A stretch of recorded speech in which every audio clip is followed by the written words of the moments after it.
surya medaling latri tumungup-mungup saking puncaking wukir madhang ana ing bawana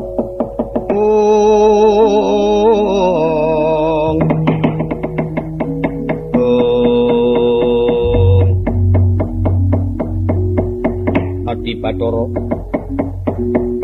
pun kakang nyadong dawuh kepiye pangandikane Pukulun Bathara Guru kok kadingaren temen ingkang awi marang kabeh para kadang-kadang Jiwandana kok Adi Bathara penyarian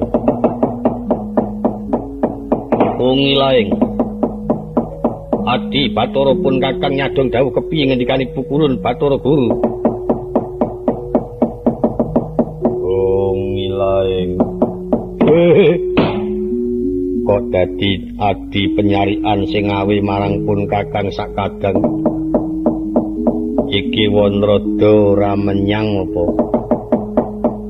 apa pancen ana alangan kok dadi ora nyelirani ngumpulake para putra-putrane malah Adi Bathara ingkang ngawe karo pun kakang sakadang mangkita pepunden kula Kakang Bathara Indra Kakang Bathara Brama tuwin sedaya para kadang-kadang kula Jiwandana apa Adi anu apa kula ngadhep ngersanipun para kadang-kadang werda ing atasipun kula kumawantun angempalaken dhateng para kadang kula ispados pepanggihan ripaduka kula menika minangka dados badan wakilipun Rama Pada Pukulun Bathara Guru ingkang isinipun kawontening kayangan menika wau ngrembak kawontenanipun gara-gara iya pancen akeh para dewa kang padha aluk kalamunta kayangan iki kaya katempuh gara-gara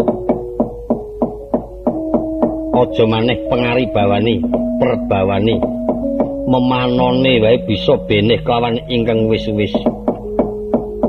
Dereng anta dipun teliti sanyatanipun kawontenan gara-gara menika wau kapinujon wonten titah ingkang ngadhep wonten kersanipun Rama Pada Pukulun Bathara Guru. Ih, Prabu Sudana tuwin Begawan Durna. Panggugatipun Prabu Jaka Pitana kejawi namung gadah raos kemeren kalian para wayah-wayah Pandhawa. Mboten perlu kula aturaken kata-kata ingkang maksudipun Sudana kang Durna menika nyuwun pejahipun Kurawa. Awit tipis manahipun Sudana calon Brontoida menika badhe kawon. Mengkono di banjur sakwise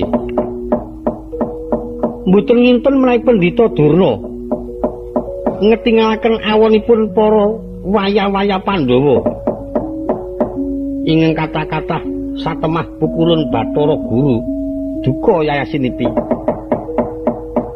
awit saking daya pengawipun Begawan Durna saengga kepareng pangendikanipun nimbali dhateng Bathara Kresna ingkang kapitados Yudana kaliyan Begawan Durna ing kaping kalih penyaipun Kakang Bathara supados nimbali dhateng ingkang wayah Sedewa. Syukur saged dipun adhepaken tasih mulya temajati jati temahan mulya. Ewa semanten senajan to dipun adhepaken sampun dados kuwanda Pukulun Bathara Guru badhe nampi. Kalih menika ing minangka dados sumber kekiyatanipun para Pandhawa. Ingkang kapercaya pun Kakang sakadang apa ana dewa kang piniji mboten wonten marang kejawen Kakang Bathara Brama tuwin Kakang Yamadipati upama iki mengko iso ketemu Sedewa ditimbali ora manut dipun rada paripeksa senajan to dipun pejahi tentu dipun tampi niki ora gampang abot kewajibane awake dhewe Apa sebabe abot ing atase dewa nimbali titah kok dadi bisa digunemake yen abot. Upaminipun dewa dipun timbali cetha yen boten purun tentu badhe ngawontenaken perkawis. Sepira banggane titah Mercapada Sedewa prayoga dicekel banjur dipidana. Kebacuta mati ora dadi apa. Arak sedewane lah kanca-kancane mangke mboten wonten trimaipun para waya-waya Pandhawa. Adi penyalian kula-kulun upama ana tangkrimane para putu-putu Pandhawa yen saged sedaya dipun pejahi mboten menapa-menapa. Pandhawa bisa tumeka pati mengupamane para putra-putra banjur ora nrimake yen saged sedaya pun rampet pejahi. Mongko putra-putra kuwi sing akeh-akeh anake Janaka seka kayangan. Upama putra-putra kuwi kabeh dipateni njur ibune ora trima upamane. Yen saged pun pejahi sisan mawon.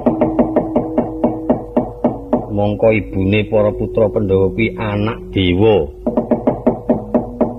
Mengko nek ana salah sijining dewa sing ora trima, yen saged pateni sisan. Mboten saged matur.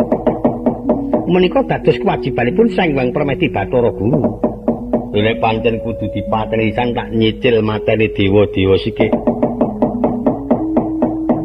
Mengko gawean Mercapada keren-keren dadi sing dikandhang iki sing abot-abot sithik. Ki awake dhewe ora samikirake bab pemburine.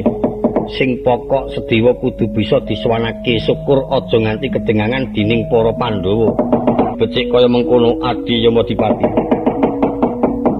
Awi yen nganti akeh-akeh sing tok rembug ora urung ki mengko malah dadi cuntel lakonmu. Kakang Bathara Indra kapitados ngatur para apsara pados pacak baris. Sawanci-wanci wong kedadosan menapa-menapa ingkang waspada. Lho iki ana gegedadian apa? Kok kudu para dewa-dewa nggunakake marang kawas titane. Rembag menika wawis tonipun amit sewu. Nanging ampun ngantos dadosaken sengkeling penggalih. Iya kepiye? Wa Bathara Narada mboten nayogyani. Menika kula mboten nampi dawuh lan kepeksa kula aturaken. Kabeta dhateng kawontenan menika ing ragi ruwet. Satemah wa Bathara Narada masraken keprabaning dewa. Wedal menika dipun tundung medhak dhateng Mercapada. Nek ngono iki ora ana Narada, mboten wonten. Pandhen wonten Narada kuwi sering-sering cok ngono kuwi.